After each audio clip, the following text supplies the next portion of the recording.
Hello friends, welcome and thanks for being here. I really appreciate you giving me your time and attention to hear about my artwork and my own personal spiritual journey.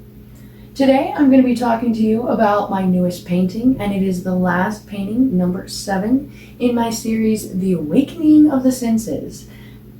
And I do encourage you to look at this playlist that has all of the videos I've created around this series as I've been creating it, and so I'm very excited to be presenting the last video to you, although I may add another one because I would like to talk about this series as a whole, but that might be further down the line. Alright, so let's jump in. Today I'm talking to you about my painting titled The Sixth Sense. Now the sixth sense is not a physical sense, and so a lot of people have different ideas of what it might be, and I would encourage you to come up with your own idea. For me personally, I find it to be the intuition, and I think a lot of us can really resonate with that, and it kind of encompasses a lot of other things that could pass as the sixth sense, such as emotions and imagination or the gut feeling. It can be so many different things for each of us differently and personally. For me, I think I resonate most with that emotional side. And in fact, this painting has this beautiful heart here in the center, because the heart is the center of emotion. And now the first painting I did was a lot about emotions. And so the emotions I'm talking about here are the emotions that are connected to your intuition, which are all of them.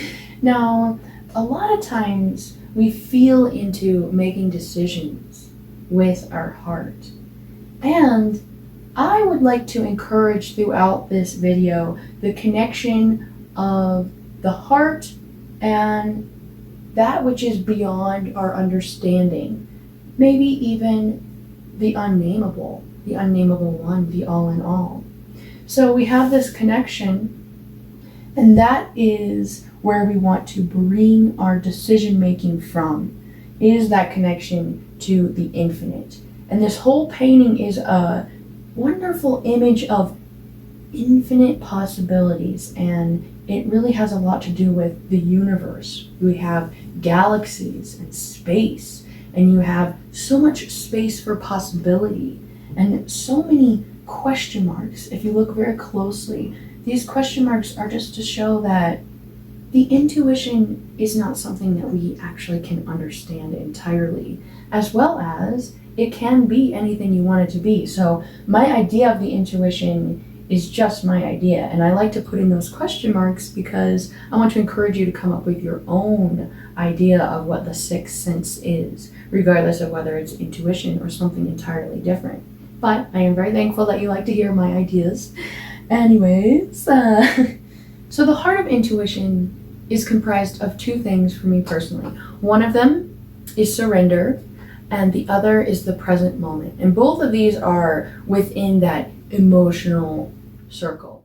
So I say the present moment because when you're thinking about being inspired, and inspiration to me, and intuition, and inspired, and in spirit, all of these words are so similar, and I love the parallel that they have with one another. So when we're inspired by the intuition to take action, or to speak to somebody, or, paint an image of some sort, it can be endless. Obviously, galaxies are a picture of the endless ideas that we can be given. But we're all given very personal ideas, and these are to draw us forward on the path that we have been called to. And so we're always given these inspirations within the present moment. Not only do you have to be present and still enough to receive them, but you also must be present with the idea itself. So I used to really get caught up in the outcome, like, oh, I'm being inspired to do this, but what's in it for me? How am I going to be recognized? What kind of accomplishment am I going to gain? And so it's all like in it for me, for me, for me. And so that's really where that surrender part comes in, where I guess they're one and the same, surrender and the present moment, where you're very open to the journey, knowing that this is just the first step of a million others, of an endless progression of growth and expansion and ideas, and yes, accomplishment, yes, the recognition or whatever it is that you want. Like, we do have innate desires that are not bad. It's okay to chase after those things. It's okay to desire them, so long as you are still present with where you are now. And where you are now is the joyous journey. Where you are now is the most precious thing. It's the only thing that exists. It is your reality. And so if you're living in the future in those other desires, you really do miss life. You miss this present moment that we have right now. Like right now, I'm making this video and I had to exercise a little bit of discipline to get myself to show up here, as well as exercise a lot of patience to not make this video a month ago when I finished this painting, because I wasn't ready to talk about it.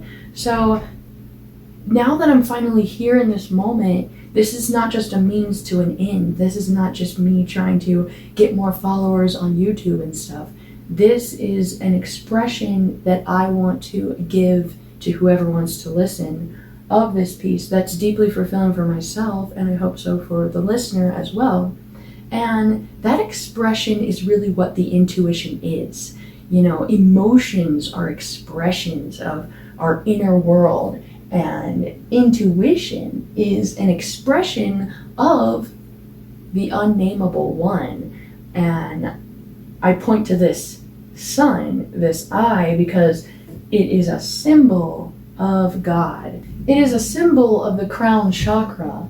And for me personally, since it is outside of the body, I see that as human collective consciousness and God herself and infinite possibilities, the unnameable. Like all this vocabulary words that I'm bringing up, they are nothing compared to what I'm talking about. They do not at all come close to explaining what I'm trying to talk, what I'm trying to explain. Like, this is the unexplainable, a symbol for the unexplainable.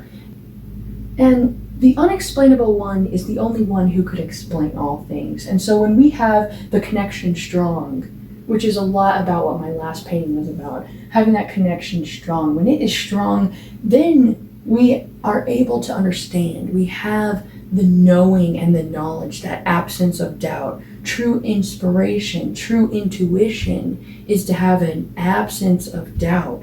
So you have a feeling, an emotion of knowing, of sureness, which has come up in almost every painting that I have talked about in this series, is that assurance of faith and belief, that grounded foundation.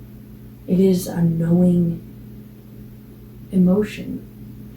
And with that, you then have power among your body, in your hands, whatever it is for you. You have power to express yourself and express the higher self, or the I am.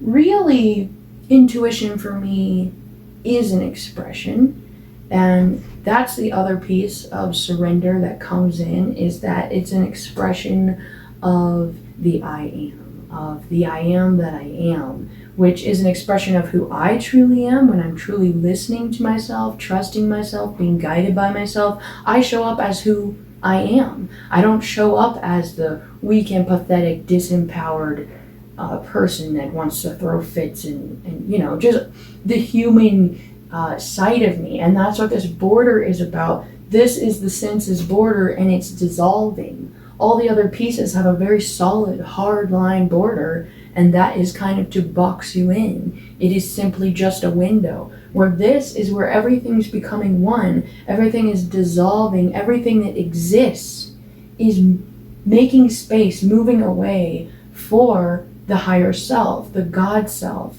the God, the one and only, the all in all. It's making space for you to embody that. And that is what the first painting was about, was truly embodying your true self.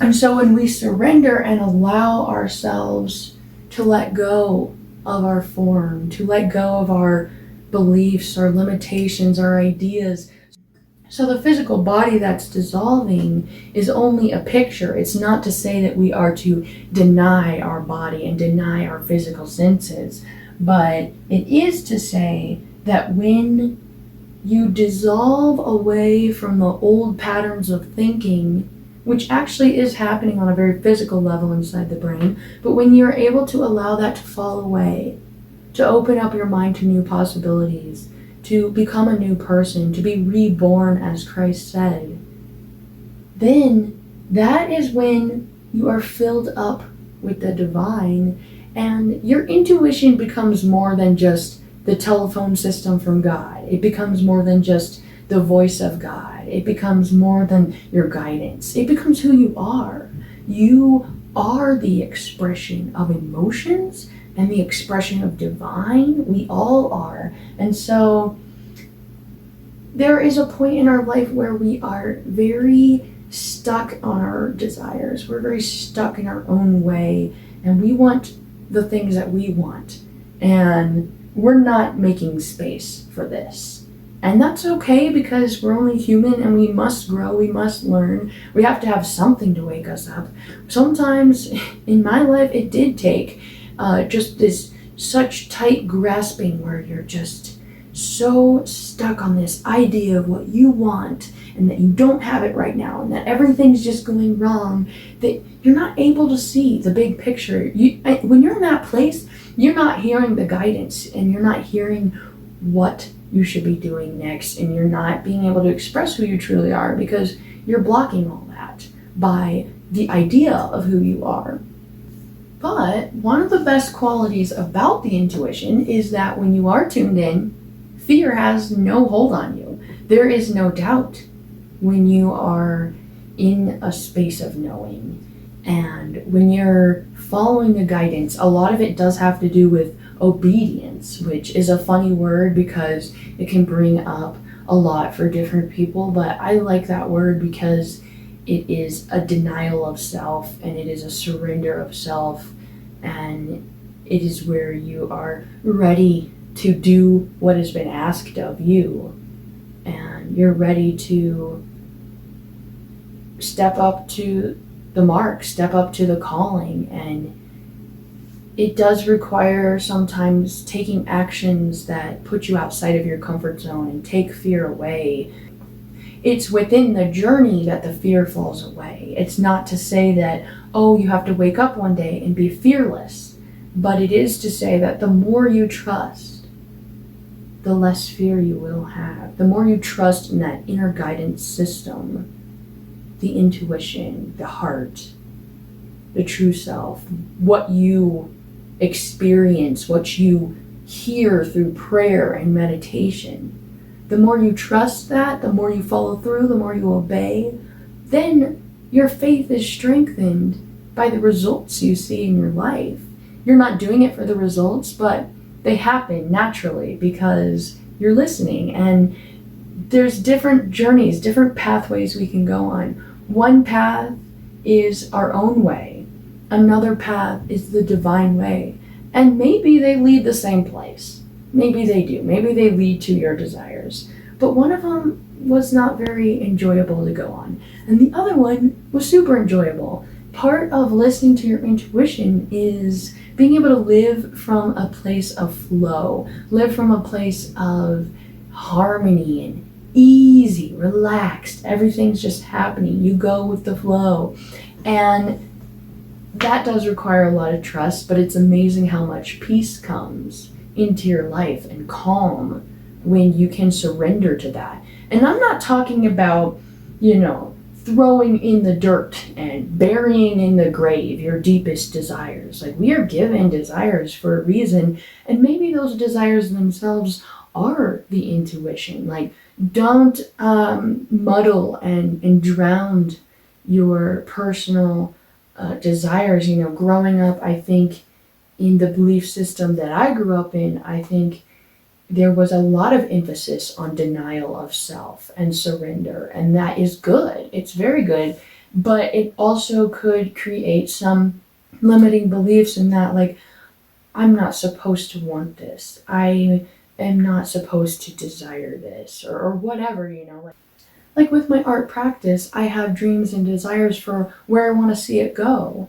But if I were to say, those aren't right, like it's basically like saying to God, oh, your plan's not right, because those are the kind of desires that come from that knowing place, that come from a place that is not necessarily of myself alone. But at the same time, intuition is yourself. Like the self is God. You have this God power within you. You have the God self within you. I grew up being told that it was the Holy Spirit, but regardless of what name you give this intuition, it's within you. And it's very paradoxical to say that you have to deny yourself and listen to yourself at the same time. And that's why it can only be understood through experiencing it in your life. And all these ideas may not be able to change you after listening to this, but they are going into your subconscious mind, and maybe they'll come up later. And maybe you'll start to look for these patterns and see them in your own life. Maybe already, I know already that if you're listening to this, then you resonate with this. You know this is happening in your life, and this is just a way for two humans to connect and say that, yes, you and me both are experiencing this. This is legit. Yes, there is guidance from above. There is guidance from within. There is guidance from without. In fact, I am inspired and guided by all things in my life. It's not only a heart. It is the earth. It is nature. Like within her heart, she holds nature. And I painted this earth in the heart, in the shape of a heart, to really show forth my desire to protect the natural world, which is totally off topic, but I just have to mention it. This is my desire for us to love the earth, to have the awareness around that and the desire. That's all you need to get the journey rolling. So again, desire is the foundation of intuition, and the more you feed into those desires that you know come from something bigger than you, that you know come from the deepest, truest part of you, the more you feed into those, and the more you obey, the more you trust, the more everything starts to make sense in your life, and the more easily you can move from one day to the next, from 1 year to the next, from one situation to the next, from one job to the next, from one talent to the next, from one friend to the next. Like, you can move throughout your life with so much more ease and flow when you start from a place that's real, from a place that's, yes, this is real for me. Like, people ask me all the time to do things, and I never want to say no. But sometimes you have to say no. Sometimes, in fact, most of the time, you do have to say no. More often than not, you cannot say yes, because everyone has a limited capacity of their energy and time. And you want to put that into the things that really matter to you. And if you deny and suppress your deepest, most heartfelt desires, then you're going to end up chasing and following after things you don't even care about, things that don't matter in this world. You know, all things happen in right timing, in their own way, and it's almost as if it were planned out. And that's what it's like when you listen to your intuition. You have divine timing. You have perfect timing. I always use the phrase, perfect place, perfect pace, perfect people. I chose the word pace instead of timing because my relationship with time has not always been perfect. Sometimes I do feel like I'm rushed, or I'm wasting time, or I should be doing something else. But again, when you're following the intuition, you're in the moment. You're in the action. That is your present moment. Awareness is right there in that action. And so you can trust that you're doing exactly what you've been called to be doing. You're doing exactly what you're meant to do. And this is where you are in life right now. So let's accept it. Let's use the resources we have to up-level and move forward in life.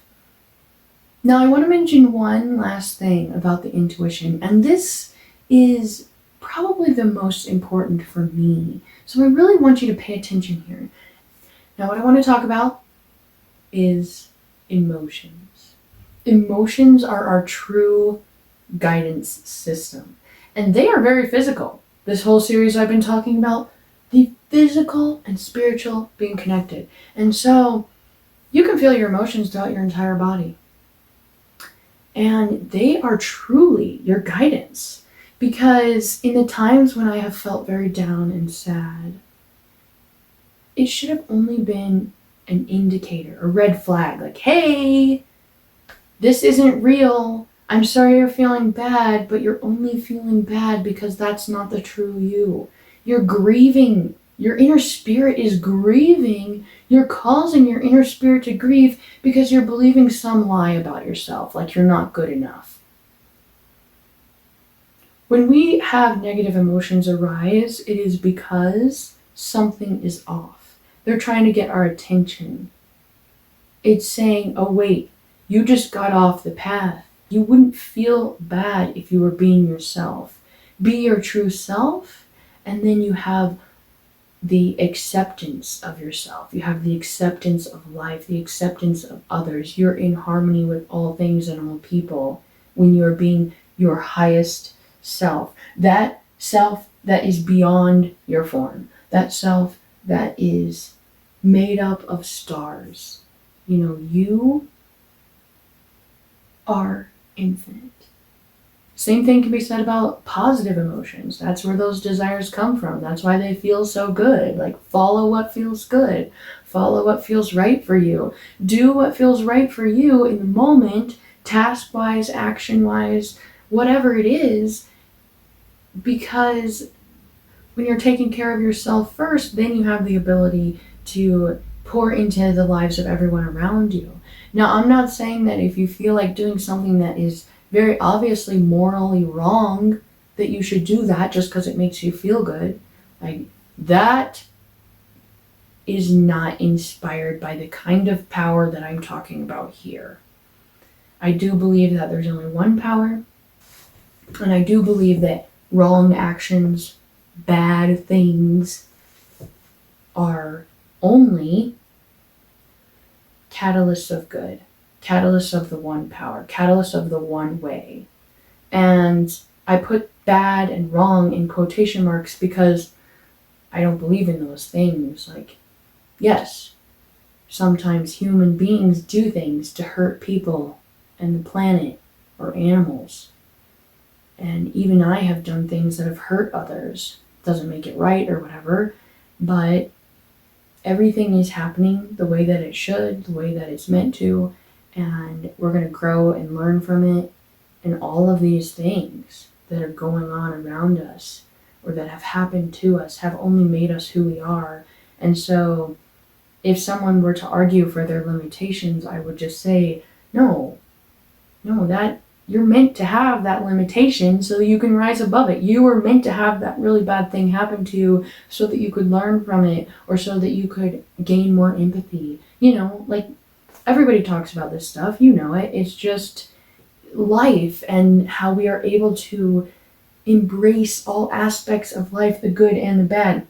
This is the darkest painting I've ever painted, color-wise. It's not like sad, but everybody's always like, oh, your art's so joyful and happy and everything, but that's the most black I've ever put on a painting, and that is the place that the stars shine, is within the unknown, within the sadness, within the darkness. I'm a sensitive person. When I'm talking about these emotions, I'm talking about the light and the dark, and somebody like myself who has really tuned into their emotions, because some people suppress them. Most people do, and in our culture it is glorified to not be sensitive, and I've been put down a lot in my life for my sensitivity, but my sensitivity is my superpower. It is my connection to the infinite inspiration, the infinite intuition. That is my connection point, is how I feel. I know that if I'm feeling off, that I need to just pause or take a U-turn. And then I know if I'm feeling well that, yeah, I am in the flow of life. I am in the flow of the divine. I am living as the divine when I feel as the divine would feel. Calm, peaceful, present, one, unity, love, just all these things. And a lot of people will see me and be like, oh, you're so happy and I wish I could be like you and all this stuff. And I just tell them it's a pendulum swing. As happy as you see me now is as low as I've been. And as low as I've been will be as high as I rise. And it is the balance. They depend upon one another. Not to say that if you want to be happy, you have to be sad. But it is to say that if you are very down and sad and you have the capacity of a deep heart to feel deeply, then you also have the capacity to feel very elated and connected to life. And that is a beautiful thing. I honor my sensitivity. I honor my sensations. If there was like, that's the main thing about this piece is honor who you are. And the main thing about this whole series, honor your senses, allow your sense, like I'm getting chill bumps right now. And that's my first painting. Please go watch that video right here. It's all about when you feel chill bumps, when you feel the elation of gratitude, presence, joy, you're on track. And trust that. Trust it. Trust when you feel good. Trust when you feel bad. That this was not the path meant for you. And then trust when you feel good. That yes, you are connected. And feel into it. Milk it. Like you are an expression of divinity. So let's see it. Let's see your life play out that way. Please, as my prayer, may I play out my life that way. May I live it out. And you have the whole picture of your life. You are the only one who can give yourself true guidance. Don't listen to the millions of others around you. Don't even listen to me if it causes you to get off track. Listen to your emotions. Listen to the way that you feel. The intuition's not a voice. The intuition, maybe for some people it would be a voice, but it's not something that is like all supernatural and like you have to be meditating and you see colors and you levitate or whatever. Like the intuition is just daily life. It's just who you are. Like you got to really connect to that and know this is who I am. It's a knowing. It's an absence of doubt. These things are not something that we're going to be able to wrap our head around. I'm not going to be able to talk about all this stuff and make it all like step by step. This is this is that. Like this is you. This is your journey. You take it. It's just an inspiration. I paint to inspire you. Take it. Do what you want. And thank you for watching. I think that's all I want to say about this piece for now. All right. Bye.